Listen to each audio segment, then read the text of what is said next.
Hello, Professor Rychlak, and welcome to the Romanian Journalist Association. We have a discussion tonight about the General Ion Mihai Pacepa. I know you had a couple of interviews already with Romanian media, I guess, but you know, it's an interesting subject. So you are professor of law at the University of Mississippi, right? That's right. You used to be a close friend of General Pacepa. Actually, who is Ronald J. Rychlak? And how did you meet the general? Well, thank you very much. I'm delighted to be here. I'm a law professor at the University of Mississippi. As you said, I've been on the faculty here since 1987. Prior to that, I was in the practice of law in Chicago, Illinois. I'm married. I have 6 grown children, so that's who I am, I suppose. I met Pacepa. I wrote a book that was first published in the year 2000 called Hitler, the War, and the Pope, which was about Pope Pius XII, the leader of the Catholic Church during World War II. The publisher asked for a second edition around 2007, 2006, 2007.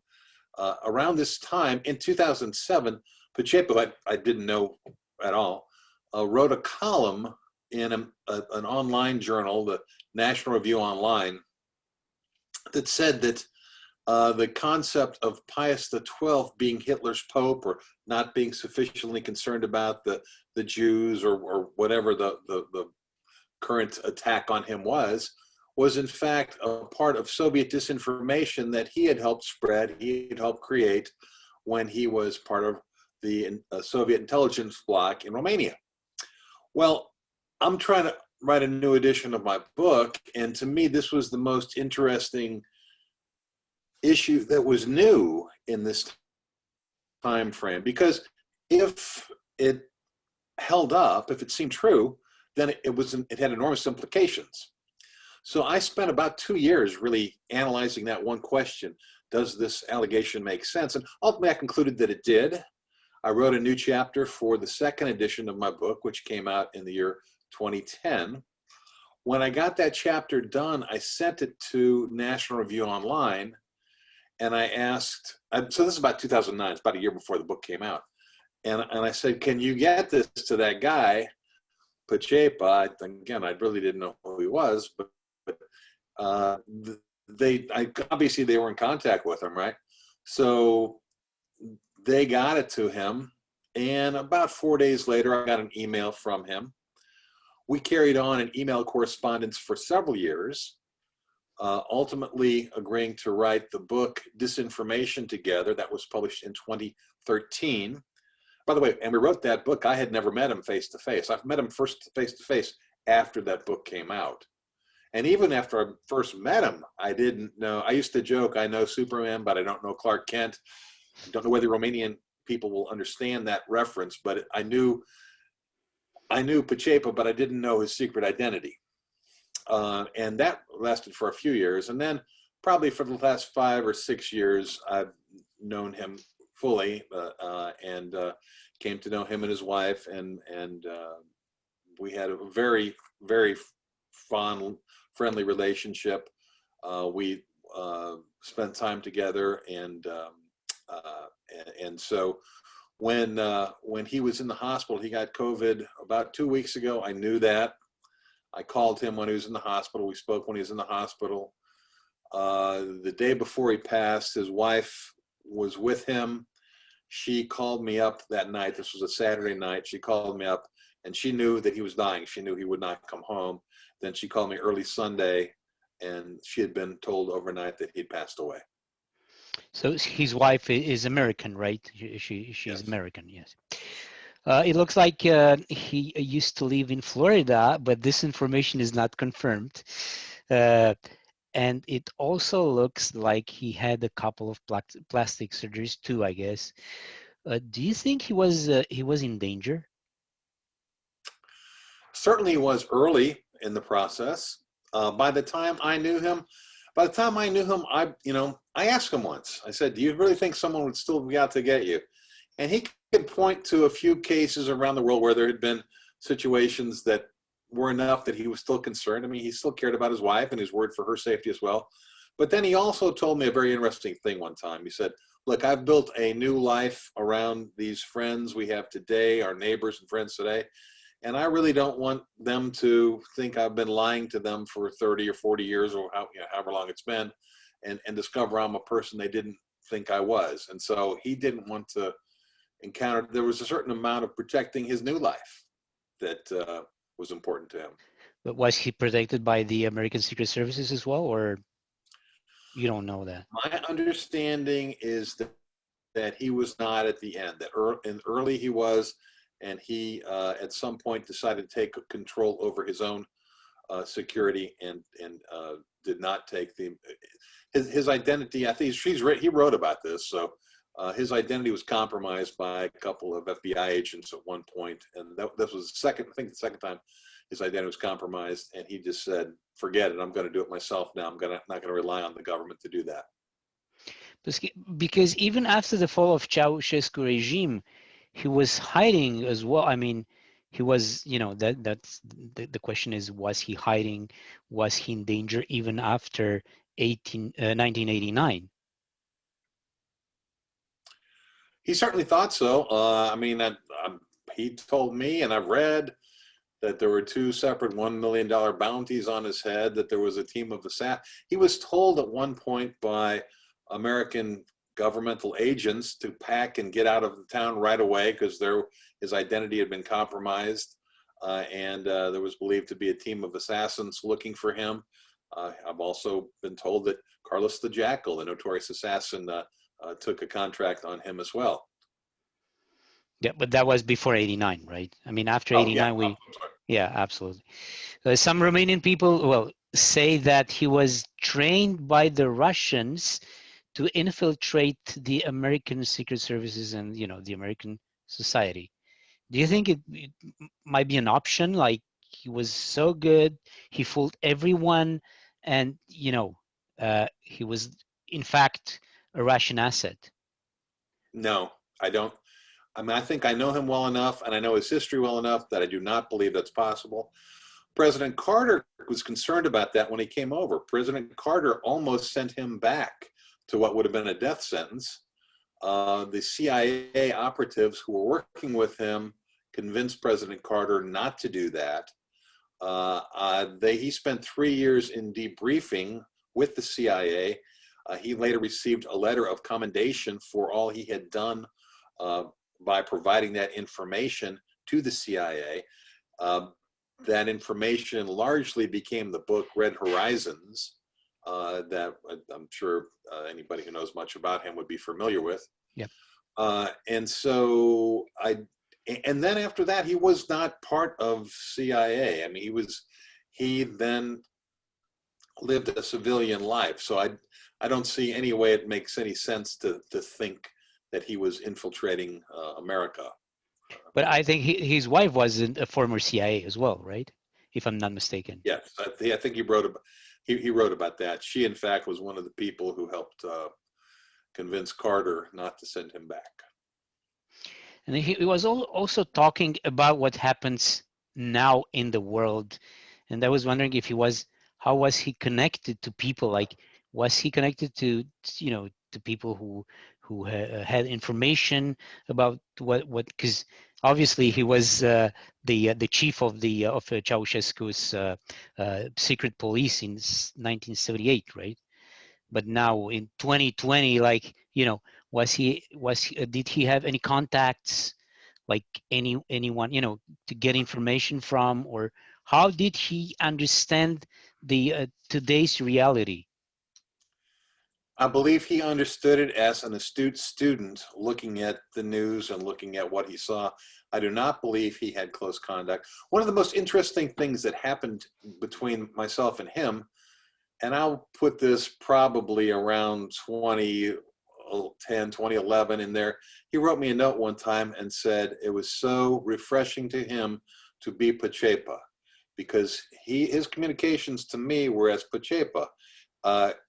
He didn't speak in that voice. He would write columns. He'd write political columns or some books, of course. But when he was just communicating with someone, he didn't get to be Pacepa with virtually anyone. But I only knew him as Pacepa at that time, and to me he was Pacepa. And it was kind of out of the blue. He just said how nice it was for him to be able to be Pacepa again. Did you? I think you saw him, right? Really, in reality, was he very different from the pictures we already know? You know, a couple of them, maybe one or two. Was he very different? No, I don't think so. I don't know. I don't think he was very different. Okay. I don't think. Oh, so he was similar to the old pictures. I mean, he was obviously was much older than the pictures, but of course. It's nothing that I would think would be dramatic. I wouldn't be surprised to say this was him when he was younger. I'm not sure what the plastic surgery did, because he told me he had two, but I'm not sure exactly what they did. A lot of Romanians say about him that he was a traitor. What do you think about that? Was he a traitor in your opinion? He obviously was very much opposed to Ceausescu. He believed that Ceausescu was an evil leader. He had been ordered to carry out the assassination of the head of the Romanian of Radio Free Europe. He didn't want to do that. He'd seen evil things Ceausescu did. I mean, it's everything he wrote about in Red Horizons. So he loved Romania. He did not like the communist government. But I mean, to his dying day, he followed the World Cup. He followed the news. He followed the Olympic sports. He would tell me what was going on in Romanian news. I mean, he had a love for Romania that as a country. He did not like Ceausescu. He did not believe in communism. He risked everything. He lived at the top of the communist world, a life of luxury, which he left behind, risking his own life to do what he thought was to help free Romania, the Romanian people, from the confines of communism. But I think he left his daughter in Romania, right? When he and I discussed that. He had reasons and what he thought was acceptable. Although then she came very close to being assassinated at one point, and it was hard for him. He and I talked about that. Some people ask, why didn't he try to kill Ceausescu to do something in Romania while he was a top general, whatever? Why didn't he try to change the regime from inside? I honestly didn't. I never asked him that, so I would have to just speculate. But I mean, so I don't know. I can give you good reasons. I think there are good reasons why I would not have, but I don't honestly know his opinion. Okay. How did he see the fall of Ceausescu regime? Because obviously, after the so-called, in my opinion, revolution, a lot of old communists and old Securitate agents, were in power, and they became a bit like in Russia or whatever. They became like businessmen and businesswomen, and people with a lot of money, very rich people, and very influenced in politics. How did he see? Because I suppose he knew all these, like a lot of these guys, like Iliescu and all these the old communists, right, who came actually in power. How did he see that? What were his comments about this? Well, again, I didn't live with him, didn't know him at that time. But in talking about it, there are a couple of things that came through. One was he would talk about how after the fall of Nazism, there were denazification panels where they went through and removed the bad Nazis so they did not come back into power. And he would always say that never happened with the fall of communism, and he thinks it should have happened, so this wouldn't have happened. And then the other thing that was interesting that he told me was we were looking at Russia, and we're looking how Putin came back to power. When Disinformation was written, most Americans still thought Putin was kind of a good guy. He had a good reputation in the United States at that time. So this is one of the first books was highly critical of Putin. He said, I don't know whether this is the case in Russia. He said, but I know we had a plan. The communists had a plan in Romania that should communism ever fall, you take agents and you send them out into more remote areas until things settle back. Then you bring them back, get them in power. They bring the old intelligence people around them. And you basically, you may not even call it communism, but you rebuild exactly what we've seen in Russia, and that you're telling me is true in Romania. And so he said there was a plan to do that. And he did what he could to expose that and say that that was happening, and he was against it. He thought there should have been some removal of those people from positions of authority. So what you're saying is about the KGB didn't care about communism or anything, just the KGB or FSB now. They're just trying to keep influence in the Eastern Europe, probably in some of the countries as well, not only Romania, but I suppose. Well, they're probably doing, but they're also, I mean, I think if you, and I'm sorry, I don't know Romania as well as he would have, but I mean, you could look at Russia and you could say, Putin has put people back in power who are precisely the same people that essentially hold the same views and in essence are reestablishing the same type of government. And, Putin said that the collapse of the Soviet bloc was the tragedy of the 20th century. He obviously would like to rebuild it. And I'm sure that there are similar situations in Romania. In the book Disinformation, there was also a movie. I guess I had the chance to watch that movie, and the movie was talking about the KGB who is trying to destroy the Western world, and especially the U.S. Do you think that they succeeded today? With what happens in the U.S. right now, like it's a bit a mess. What happened? What the elections and everything. Do you think that that would be the result of all this KGB's work for years? I think it's fair to ask that question. I think I don't know where America is going to land. I think Pacepa was deeply concerned that he risked his life and he left everything at risk and behind him to come to a country to escape, and then this country is moving in that direction. I think that was very disheartening to him, and I know he wanted to do what he could to push back against that.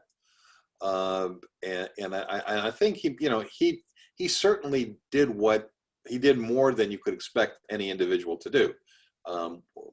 Whether it was enough, time will tell, I suppose. I mean, but he's not the only one. I mean, we can't rely solely on him. Well, he kept saying we need more Pacepas, and what he meant was we need people who have been under communism, who've been in totalitarian regimes, to come across to risk their lives to expose, as he did, expose the horror, the evil, the problems in those regimes, so that the West, and particularly the United States, won't fall into those situations, those kind of things. And he really encouraged that, wanted that, and always hoped. He had an interesting, he had a fascination of people who had left communism. He read the books and followed closely people who left communism and talked about what they left behind, and as a warning of what could happen here. Do you think America could go, could slip in the communist path or anything, or the left, Marxism or anything? Like, is it possible? Yeah, at this moment in time, I think it's possible, because I think there are elements in our Congress that are pushing very hard in that direction. I personally hope that they will not be successful and that people will push back. I think losing Pacepa, we lost an important voice in the United States. You know, he just came out with just released a book in the past couple of weeks. This has come out. I don't know if you've seen that, but Operation Dragon is a brand new book that just came out. Oh, I don't know. I don't know, but that would be interesting to. Yeah.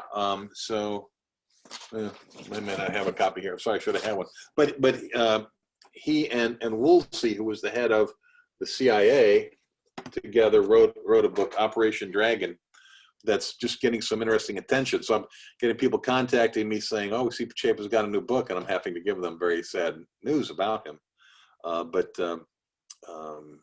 He certainly tried to use his voice as strongly as you could ever hope anybody would do. I was just curious, was he a rich man? Pacepa, was he a rich man? Like, was he a millionaire or whatever? Was he living a luxury, as you said, in Romania, who was probably living a luxury life? But was he living a luxury life in the U.S., in Florida, probably? He lived a life that would be befitting of a retired professional. I mean, not certainly, you know, no mansion or anything like that, but he had a nice apartment. So he was okay from this point of view. Yeah, financially. definitely okay. How do you see the tomorrow's world? I mean, how do you think that the world will look like 20 years from now? Well, I know it's a tough question. So it's a very tough question. I mean, I know the United States more than the world, but I said in the United States, we are being torn at the seams. I mean, there are people who are very progressive in some of their policies. There are people who are much more conservative, and we're not meeting in the middle very nicely right now. And so I don't know that that's going to result in violence, but I don't know. I'm not certain there won't be some. I mean, there's been some, so you know there'll be some. But I hope that we will begin to recognize some of the problems that we're facing. I think people do know that there has been disinformation involved in fomenting the discourse that we currently face. I think people on each side think it's more on the other side, so we're kind of pointing in different directions. But I think people are very concerned about primarily Russian and Chinese false information influencing our politics, and I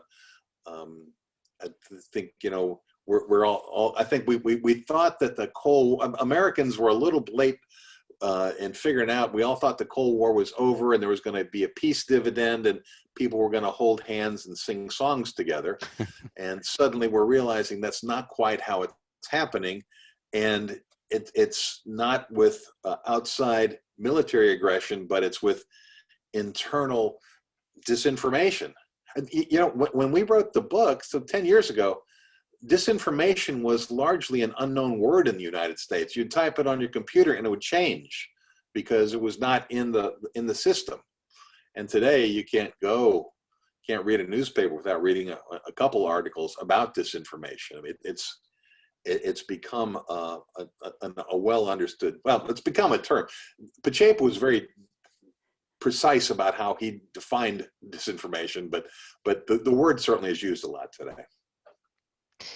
Thank you very much, Professor Rychlak. Do you have a message for the Romanian people who are watching us right now? I mean, something you would like to say to them? No, I mean, I'll tell you, you know, at Rychlak, you know, I'm a East Central or Eastern European heritage. Because I got to know Pacepa, I have an abiding affection for Romania, as did he. You know, he was a secret Catholic even when he was in power. So there's a rich heritage in terms of the land, in terms of the people, in terms of the faith. Disinformation is designed to make people question those things, question their history, their heritage, their institutions, their churches, their governments. You can see through disinformation. It's hard, it's not easy, but you can if you have faith in who you are and what your institutions are, what your nation is. Romania is a great nation. I will forever hold it in my heart because of what I've studied and what I've learned. And I wish you all the best and hope I get to visit it one day. Yeah, why not? It's a very nice country. Thank you very much. Thank you.